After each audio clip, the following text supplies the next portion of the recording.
Hi అండి, ఎలా ఉన్నారు మీరందరూ బాగుండాలని మనస్ఫూర్తిగా కోరుకుంటూ ఈరోజు వ్లాగ్ అనేది స్టార్ట్ చేస్తున్నాను. ఇంకా ఈ వ్లాగ్ అయితే సోమవారం ఉదయం నుంచి స్టార్ట్ చేస్తున్న వ్లాగ్ అండి. ఇంకా మార్నింగ్ మా ఆయనకి కాఫీ కలిపించేసిన తర్వాత నా కోసం అయితే రాగి జావ అయితే కలుపుకుంటున్నాను. కొంచెం అది ఉడుకుతూ ఉండేలోపు కాయగూరలు కట్ చేద్దామని చెప్పేసి నేను ఊరు వెళ్ళి తీసుకొచ్చాను కదా, కాయగూరలు అనేవి తీసి బయట పెడుతున్నానండి. ఇక్కడ కాయగూరలు అయితే చాలా ఫ్రెష్గా ఉన్నాయన్నమాట. ఇంకా నేను ఏమేమి తీసుకొచ్చానంటే ఆల్రెడీ చెప్పాను కదా, బెండకాయలు, వంకాయలు, ఆనపకాయ తీసుకున్నాను, ఇంకా గోంగూర తీసుకున్నాను. గోంగూర అయితే పచ్చడి చేయాలన్నమాట. ఇంకా ఆ రోజు చేద్దాం అనుకున్నాను కానీ మిక్సీ వచ్చేసి కొంచెం రిపేర్ చేయడానికి బయట ఇచ్చాను, అందుకని చెప్పేసి పచ్చడి అయితే ఆ రోజు అయితే చేయలేదు. గోంగూర అయితే పక్కన పెట్టేశాను. ఇంకా ఆనపకాయ అయితే చాలా బాగుందన్నమాట. ఆనపకాయ నాకు చేయాలన్నా నాకేమో వంకాయ కూర తినాలనిపించింది. ఆనపకాయ వచ్చేసి చాలామంది గిల్లి పెట్టారని చెప్పాను కదా, ఇంక ఇదైతే నేను తీసేసుకున్న తర్వాతే నేను గిల్లి చూశాను. అది ఒక సౌండ్ వస్తుంది కదా, లేతగా ఉందా ముద్రగా ఉందని చెప్పేసి నాకైతే బాగానే ఉందనిపించింది.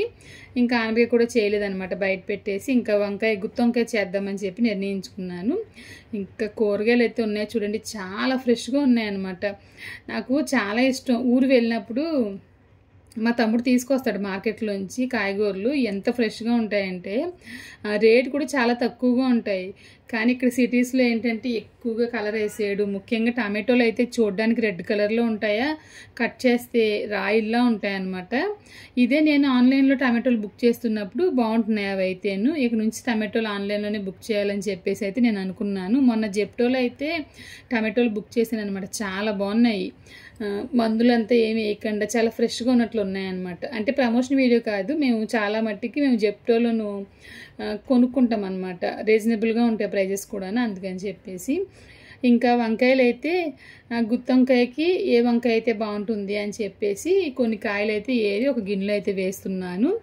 అన్నీ ఒకేలా ఉన్నాయి కానీ కొంచెం లావుగా ఉన్నట్లయితే కనుక మనం లోపల స్టఫింగ్ చేసినప్పుడు బాగుంటుంది అనమాట. అందుకని చెప్పేసి ఈ విధంగా ఉన్నవైతే తీసి పెట్టాను. కొంచెం ఎక్కువగానే కాయలు అయితే నేను తీసుకున్నాను గుత్తి వంకాయ కర్రీ కోసం. ఇంక దీని మసాలా అనేది చాలా సింపుల్గానే చేస్తాను అనమాట. నేను గుత్తి వంకాయ కూర చాలా సింపుల్గా చేస్తాను. 2-3 రకాలుగా చేస్తాను కానీ వెంటనే చేయాలనుకున్నప్పుడు, తినాలనిపించినప్పుడు ఈ విధంగా అయితే చేస్తాను అనమాట. ఇంకొక ప్లేట్లో అయితే నేను ఏమేమి రుబ్బుతాను అనేది నేను చూపిస్తున్నాను చూడండి. ధనియాలు వేసాను, తర్వాత జీలకర్ర, లవంగాలు, కొంచెంగా సోంపు, యాలకులు వేసాను అనమాట. దాల్చిన చెక్క వచ్చేసి కొంచెం చిన్న ముక్క వేసుకోవచ్చు, ఆ టైంకి అదే ఉంది, పక్కన షాప్ కూడా లేదని చెప్పేసి అదే వేసాను నేను. గసగసాలు ఉంటే వేసుకోండి, నేను లేవు కాబట్టి వేయలేదనమాట. ఒక 5 ఉల్లిపాయలు, చిన్న అల్లం ముక్క, ఒక వెల్లుల్లిపాయ అయితే తీసుకున్నాను. ఇవన్నీ మెత్తగా గ్రైండ్ చేయాలన్నమాట. నేను ఒకేసారి గ్రైండ్ చేసేస్తాను, విడివిడిగా అయితే గ్రైండ్ చేయను. దీంట్లోనే కారం, పసుపు, ఉప్పు అన్నీ వేసేస్తాను అనమాట. సమానంగా వేసేస్తాను కాబట్టి మళ్ళీ వేయాల్సిన అవసరం కూడా ఉండదు. ఇంక ఇవన్నీ మెత్తగా గ్రైండ్ చేసి పేస్ట్ అనేది తీసుకొచ్చానండి. నేను చెప్పాను కదా, పెద్ద మిక్సీ జార్ వచ్చేసి రిపేర్ అయిందని చెప్పేసి నేను ఒక కజాఫా మిక్సీ ఉంది కదా జారు, అందులో అయితే వేసాను. కొంచెం వాటర్ అయితే పోసాను, ఎందుకంటే ఇందులో ఎలా అంటే మనం జ్యూసులు లాంటివి చేసుకోవచ్చు కానీ ఈ విధంగా పేస్ట్ చేసినప్పుడు అస్సలు తిరగదు అనమాట. అందుకని చెప్పేసి చాలా కొంచెంగా నీళ్ళు అయితే పోసాను. ఉల్లిపాయలో నీళ్ళు ఉంటుంది, కాకపోతే ఏంటంటే ఇది తిరగదు, అందుకని కొంచెంగా నీళ్ళు అయితే పోసేసి అదంతా ఒక గిన్నెలోకి అయితే తీసేసాను అనమాట. ఉప్పు, కారం అన్నీ కరెక్ట్గా సరిపోయినాయి. ఇంకా వంకాయలు అయితే ఈ విధంగా కట్ చేస్తున్నాను. మనకి తెలుసు కదా, గుత్తి వంకాయ కర్రీ అంటే తెలియని వాళ్ళు ఎవరు ఉండరు. కాకపోతే ఏంటంటే ఒక్కొక్కరు ఒక్కొక్క రకంగా చేస్తారనమాట. మనం ఫంక్షన్కి అంతా వెళ్ళినప్పుడు అదొక రకంగా ఉంటుంది, హోటల్ స్టైల్ చూసినప్పుడు అదొక రకంగా ఉంటుంది అనమాట. ఇదైతే నేను అప్పటికప్పుడు సింపుల్గా చేసే ఒక రెసిపీ ఇది. ఆ విధంగా ఎలా చేయాలి అంటే ఫంక్షన్ స్టైల్ను, హోటల్ స్టైల్ ఎలా చేయాలని నేను నెక్స్ట్ వీడియోలో ఎప్పుడైనా చెప్తానమాట. ఇంక ఇక్కడ మీరు చూసారంటే వంకాయ కట్ చేసిన తర్వాత ఆ మసాలా అంతా ఈ విధంగా స్టఫ్ చేసేస్తున్నాను. ఈ విధంగా అన్ని వంకాయలు స్టఫ్ చేసేయాలండి. మా ఊర్లో ఎక్కువగా ఏ ఫంక్షన్ అయినా ముఖ్యంగా ఈ గుత్తి వంకాయ కర్రీ అనేది ఖచ్చితంగా ఉంటుంది. గుత్తి వంకాయ కర్రీ ఉంటుంది, మళ్ళీ దొండకాయ పకోడా కర్రీ ఉంటుంది, పప్పు టమాటో ఉంటుంది, ములక్కాడ జీడిపప్పు కర్రీ, ఇవన్నీ మా సైడ్ని ఖచ్చితంగా ఉంటాయన్నమాట. టేస్ట్ అయితే చాలా బాగుంటాయి. మళ్ళీ వంకాయ పకోడా కర్రీ, ఇవన్నీ చాలా బాగుంటాయి అన్నమాట. ఇంకా వంకాయలు ఉన్నాయి కాబట్టి నేను నెక్స్ట్ వీడియోలో వంకాయ పకోడా కర్రీ ఫ్రై అనేది చూపిస్తాను. చాలా బాగుంటుంది ఆ రెసిపీ అయితేను. ఇంకెక్కడ మీరు చూసారంటే వంకాయలు అన్నిటిలోనూ స్టఫ్ చేసి పక్కన పెట్టేశాను. ఇంకా కడాయి పెట్టాను కదండి, కడాయి పెట్టి దాంట్లో అయితే ఆయిల్ వేస్తున్నాను అనమాట. ఈ కడాయి నేను ఇండస్ వ్యాలీలో తీసుకున్నానండి. నాకు బాగా ఉపయోగపడుతుందనమాట. ముఖ్యంగా ఈ రెసిపీస్ చేయడానికి చాలా బాగా ఉపయోగపడుతుంది. చాలా బాగుంది. మీకు ఈ కడాయి కావాలనుకుంటే కనుక లింక్ వచ్చేసి డిస్క్రిప్షన్లో ఇస్తాను చూడండి. అంతేకాకుండా మీరు కనుక నా కూపన్ కోడ్ ఉపయోగించి ద ఇండస్ వ్యాలీలో ఏ ప్రోడక్ట్ తీసుకున్నా వాళ్ళు ఇచ్చే డిస్కౌంట్తో పాటు మీకు ఎక్స్ట్రా 12% అయితే ఉంటుంది. మీరు కొనేటప్పుడు డిస్కౌంట్ అని చెప్పేసి అక్కడ ఉంటుందన్నమాట. అక్కడ మీరు కృపా 12 అని చెప్పేసి మీరు రాస్తే సరిపోతుంది. ఇంక చూసారంటే మొత్తం అన్ని వంకాయల్లోనూ స్టఫింగ్ అయితే చేసాను కదండి. కొంచెం వంకాయల్లోంచి వాటర్ అయితే బయటకు వచ్చిందనమాట. నేను మిక్సీ పట్టాను కదా, కొంచెం నీళ్లు వేసి, అందుకని చెప్పేసి ఇంకా నూనె అయితే బాగా వేడెక్కింది. వేడెక్కిన తర్వాత పచ్చిమిర్చి వేస్తున్నాను, కరివేపాకు వేస్తున్నాను. పచ్చిమిర్చి నేను ఒక 5-6 వేసాను. ఈ విధంగా చీర వేయాలన్నమాట.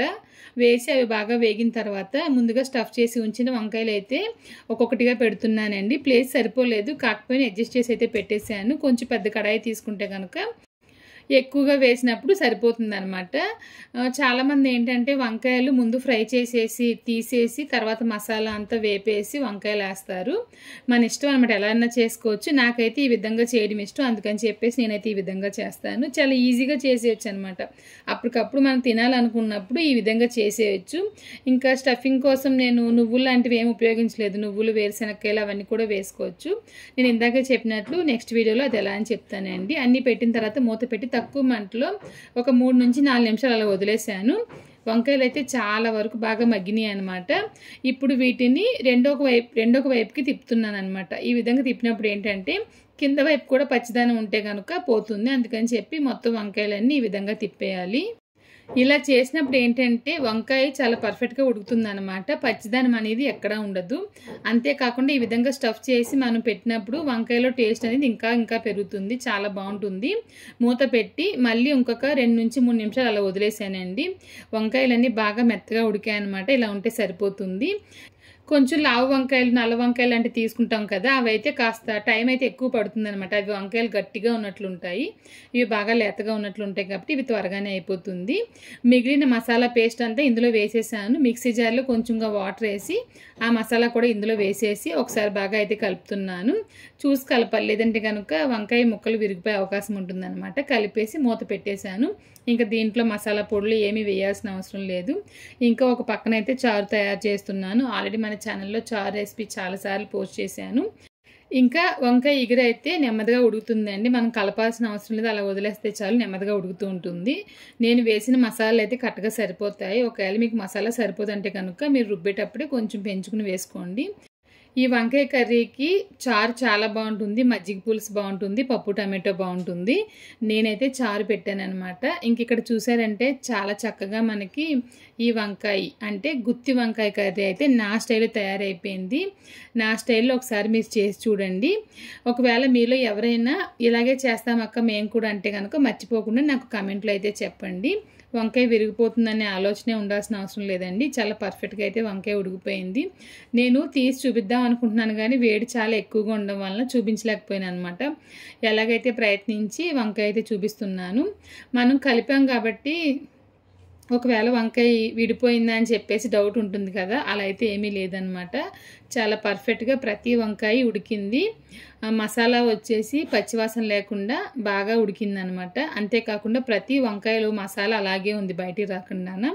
ఇంక ఈ రోజైతే చాలా పర్ఫెక్ట్గా గుత్తి వంకాయ కర్రీ తయారీ విధానం ఎలా అని చూశారు కదండి. మీరు ట్రై చేసి చూడండి, చాలా బాగుంటుందన్నమాట ఈ రెసిపీ అయితేను. ఇంకా స్టవ్ ఆఫ్ చేసేసి మూత అయితే పెట్టేశాను. మా ఆయనకి లంచ్ బాక్స్ పెట్టేశాను కానీ నేను వీడియో తీయలేదనమాట. ఎందుకంటే ఆ సమయంలోనే నాకు ఇప్పుడు సామాన్ తోమే ఆవిడ వస్తున్నారనమాట. టబ్ అక్కడ పెట్టేయడం వల్ల నాకు లంచ్ బాక్స్ పెట్టడం అనేది అక్కడ కుదరడం లేదు. ఇంకా విండో సైడ్ పెడదామంటే అన్నీ అక్కడ పిచ్చిగా పెట్టేసి ఉంటున్నాయి కాబట్టి అక్కడ కూడా నా వల్ల లంచ్ బాక్స్ పెట్టడం కుదరలేదు అనమాట. అందుకని చెప్పి నేను మా ఆయనకి పెట్టే లంచ్ బాక్స్ అయితే వీడియో తీయలేదు, బాక్స్ అయితే పెట్టేశాను. ఇంకా ఒక షార్ట్ వీడియో పోస్ట్ చేద్దామని చెప్పేసి 1:30 టైంకి అనుకుంటా నేను ప్లేట్లో అన్నం పెట్టేసి వంకాయ కూర అయితే పెట్టి రైస్ కలుపుతూ చూపిస్తున్నాను. నేను పొద్దున్నే రాగిజావ తీసుకుంటున్నాను కాబట్టి ఒక 3 గంటల వరకు నాకు ఆకలి వేయడం లేదు. అందుకని చెప్పి నేను మధ్యాహ్నంగానే అన్నం అయితే తిన్నానండి. లేట్గానే తిన్నాను. టేస్ట్ అయితే చాలా బాగుందన్నమాట. వంకాయ తినలోని కూడా ఈరోజు వంకాయ కర్రీ అయితే తిన్నారు. మీలో ఎంతమందికి గుత్తి వంకాయ కర్రీ అంటే ఇష్టం అనేది మర్చిపోకుండా కమెంట్లో చెప్పేయండి. మీకు ఇష్టమైన రెసిపీస్ ఏంటనేది కూడా నన్ను అడిగారంటే కనుక నేను ఈ వ్లాగ్లోనే పోస్ట్ చేస్తూ ఉంటాను. చూడండి, వంకాయ అయితే చాలా పర్ఫెక్ట్గా ఉడికింది కదా. చాలామంది అలాగే కూడా తినేస్తూ ఉంటారు వంకాయ అంటే ఇష్టం ఉన్న వాళ్ళు. కానీ కొంతమంది ఉంటారు చూడండి, వంకాయ అంటే అస్సలు ఇష్టం ఉండదు అనమాట. అప్పుడు నేను సాంబార్ పెట్టినా కూడా మా ఇంట్లో మా అబ్బాయి ఈ వంకాయలన్నీ తీసి పక్కన పెడుతూ ఉంటాడు. కానీ గుత్తి వంకాయ కర్రీ చేసినప్పుడు మట్టికి ఇష్టంగా తింటాడు. ఒకవేళ మీ ఇంట్లో ఎవరైనా వంకాయ తినలేదంటే కనుక ఈ విధంగా అయితే చేసి పెట్టేయండి. ఇంకా మధ్యాహ్నం అయితే చాలా రోజుల తర్వాత ప్రశాంతంగా పడుకున్నాను అనమాట. ముందు రోజు నైట్ కూడా బాగా నిద్ర వచ్చింది గుడికి వెళ్ళి వచ్చిన తర్వాత. ఇంకా నేను ఆ రోజు సోమవారం కదా, ఇంట్లో పూజ చేసుకున్న తర్వాత సాయంకాలంగా అయితే నేను గుడికి వెళ్తున్నాను. ఎప్పుడు నేను సోమవారం శివాలయానికి వెళ్తానమాట. ఇక్కడ మా ఇంటి పక్కనే శివాలయం ఉంటుంది. ఇంక మామూలుగా అయితే బండిలో వెళ్ళిపోతాను. పిల్లలు అందరూ ఉన్నారు కాబట్టి అలాగా సరదాగా నడుచుకుంటూ అయితే వెళ్ళాము. మా ఓడు వచ్చి అసలు రాడనమాట. గుడి అనేటప్పటికి ఆయన ఎక్కడ లేని బాధ వచ్చేస్తుంది ఆడికి. ఇంకా మేము బయట ఊరు వెళ్ళినప్పుడు అయితే తప్పదు కాబట్టి వస్తాడు, కానీ ఇంకా పక్కన రమ్మంటే ఆలోచిస్తూ ఉంటాడు. ప్రసాదం అయితే మట్టికి వస్తాడనమాట. ఇంకా గుడిలో అయితే చాలా బాగా దర్శనం జరిగింది. ఇంకా గుడిలో దర్శనం అయిపోయిన తర్వాత అక్కడైతే కాసేపు కూర్చుని వచ్చేసామన్నమాట. కానీ పోయిన సోమవారం అయితే చాలా మంది జనం ఉన్నారు. ప్రదోషం అని చెప్పేసి ఇక్కడ బాగా చేస్తారు తమిళనాడులో ప్రదోషం వచ్చినప్పుడు. ఇంకా ఇంటికి వచ్చేటప్పుడు పిల్లలు గుడి పక్కనే కొంచెం దూరంలో ఈ చాట్ ఉంటుంది కదా, చాట్ అంతా అమ్ముతారు కదా, ఆ బండి అయితే ఉందన్నమాట. పిల్లలు వచ్చేసి మాకు ఏదైనా కావాలని చెప్పి అన్నారు. సరే ఏదో కొనుక్కోండి అంటే ఈ చెన్నా మసాలా అయితే తెచ్చుకున్నారు. నేను ఇంకా చెన్నా ఉంటుందేమో అని చెప్పి అనుకున్నాను, కానీ బఠానీలే ఉన్నాయన్నమాట. ఇది అసలు ఇంట్లోనే మనమే చేసుకోవచ్చు. కరోనా టైంలో అయితే ఎన్ని రకాలుగా చేసుకుని తినేవాళ్ళమో. బాగుంటుంది టేస్ట్ అయితేను. ఇంకా పిల్లలు అయితే రాత్రిగా పెరుగన్నం అయితే తినేసారు. నేను మా ఆయన కోసం అయితే కొంచెంగా సేమియా ఉప్మా అయితే చేస్తున్నాను. పిండి ఉంది కానీ నేను అట్లేయడం మొదలు పెట్టానంటే మళ్ళీ ఒక్కొక్కరు వస్తూ ఉంటారనమాట. అందుకని చెప్పేసి నేను పిండి దగ్గరికి అయితే వెళ్లకుండా కొంచెంగా సేమియా ఉందని చెప్పేసి మా ఆయనకి ఫోన్ చేసి చెప్పేసాను, కొంచెం సేమియా ఉంది, సేమియా ఉప్మా చేసి పెట్టేస్తానని చెప్పి.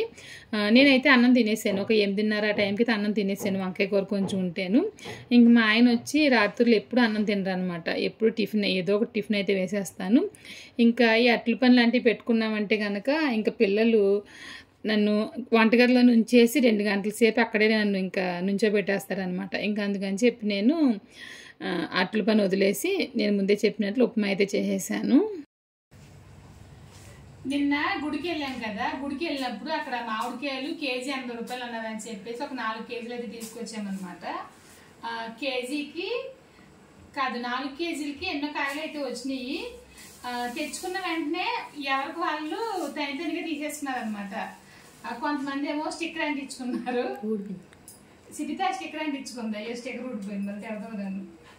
సిద్ధిత ఏమో స్టిక్కర్ అంటించుకుంది, చింటూ ఏమో కవర్లు వేసుకున్నాడు, మా అమ్మాయి ఏమో గోరుతుల గీకి పెట్టుకుంది, నేను కవర్లో పెట్టేసుకున్నాను.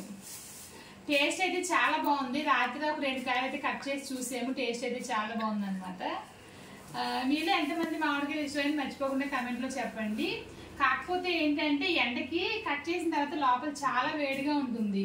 సో అందుకని చూసి తినండి. కొంచెం క్లైమేట్ కూలింగ్ అయిన తర్వాత తినండి. నాకు తెలియదు అనమాట ఎప్పుడు తినాలనేది. మీకు సరే చూపిద్దామని చెప్పి చూపిస్తున్నాను.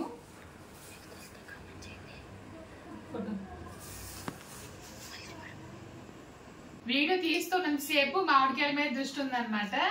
ఎవరికాయలు వాళ్ళైతే తీసుకెళ్ళిపోయారు. అంతేనండి, ఈ రోజు ఈ వ్లాగ్ ఇక్కడితో అయితే ముగిస్తున్నాను. నెక్స్ట్ వ్లాగ్ లో మళ్ళీ కలుద్దాం. Thank you.